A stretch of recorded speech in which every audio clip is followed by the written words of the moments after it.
बिस्मिल्लाहिर्रहमानिर्रहीम। अज़ीज़ तलबा और तालिबात, अस्सलाम वालेकुम। मैं हूं आपके साथ आपकी मेज़बान डॉक्टर रिफ़त चौधरी और आप देख रहे हैं अपना यूट्यूब चैनल अल्फाज साइंस एकेडमी।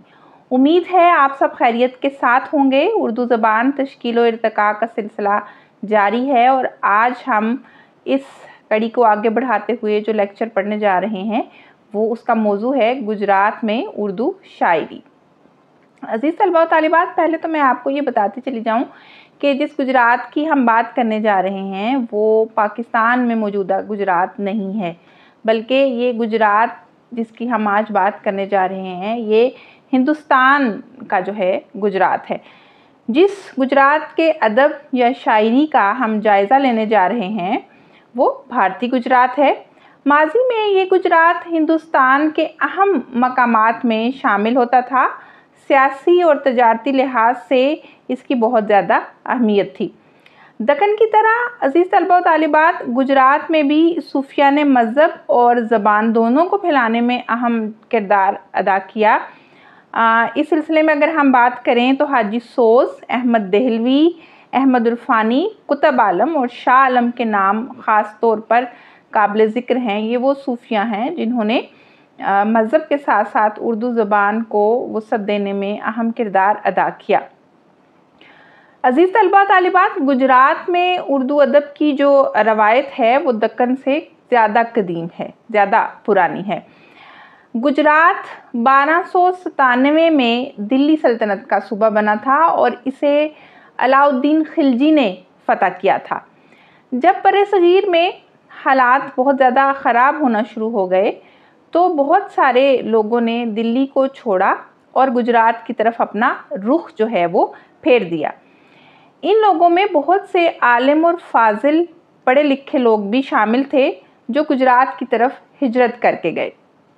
इस वजह से गुजरात जो है वो इल्म और फ़न का मरकज़ बनता चला गया और इल्म और अदब ने इस सूबे में फैलना शुरू कर दिया।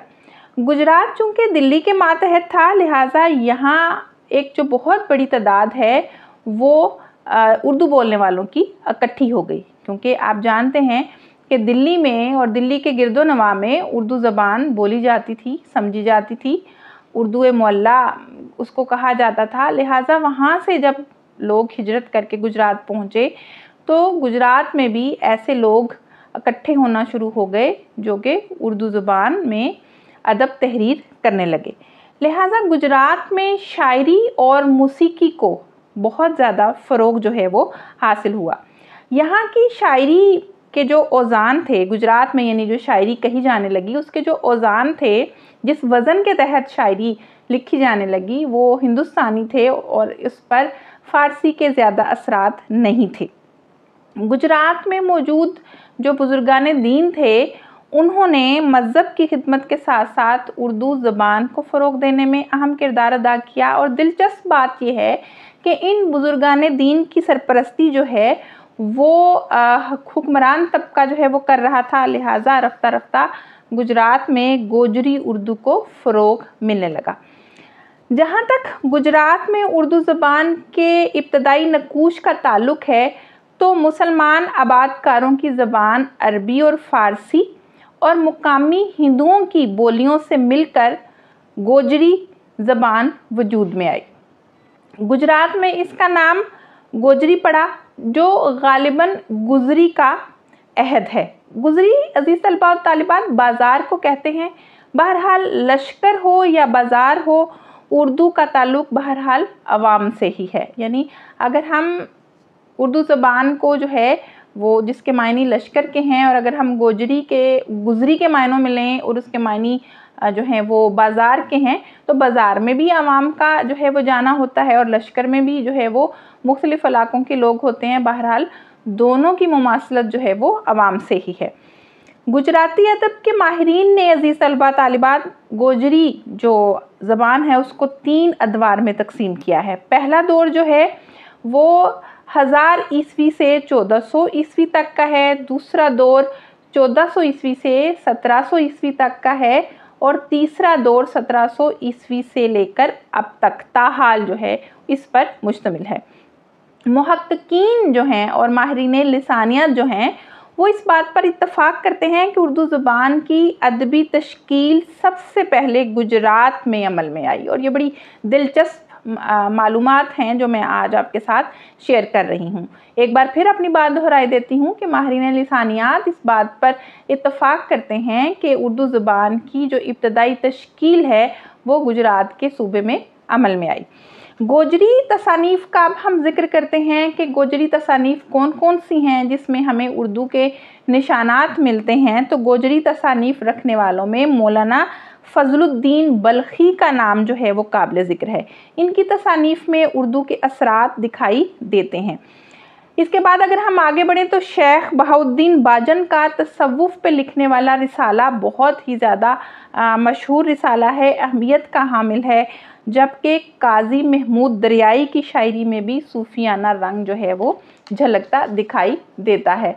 मैं पहले भी आपके साथ अर्ज़ कर चुकी हूँ कि चूँकि गुजरात में सूफिया ने, बुज़ुर्गान दीन ने मज़हब के साथ साथ उर्दू ज़बान की खिदमत में अहम किरदार अदा किया, इसलिए उनकी शायरी में जो ज़्यादा रंग दिखाई देता है वो तसव्वुफ़ और सूफियाना शायरी का रंग है। यहाँ पर जो है वो मैं काजी महमूद दरियाई का एक शेर आपके साथ जो है वो शेयर करूँगी। बहुत खूबसूरत जो है वो शेर है। लिखते हैं, पाँचों वक्त नमाज गुजारो, दाइम पढ़ो कुरान। पाँचों वक्त नमाज गुजारो, दाइम पढ़ो कुरान। खाओ हलाल, बोलो साचा, राखो दुरुस्त ईमान। बहुत खूबसूरत शेर है। और देखें इसमें गोजरी यानी गुजराती ज़बान के अल्फाज के साथ साथ उर्दू का जो अक्स है, रंग है, वो दिखाई दे रहा है। शाह अली मोहम्मद जीव गामधनी की नज़मों का दीवान जवाहरे असरारुल्लाह के नाम से तसव्वुफ़ की शायरी पर मुश्तमिल है। मियाँ खूब मोहम्मद चिश्ती की मसनवी खूब रंग हिंदी औज़ान में उस दौर में लिखी गई।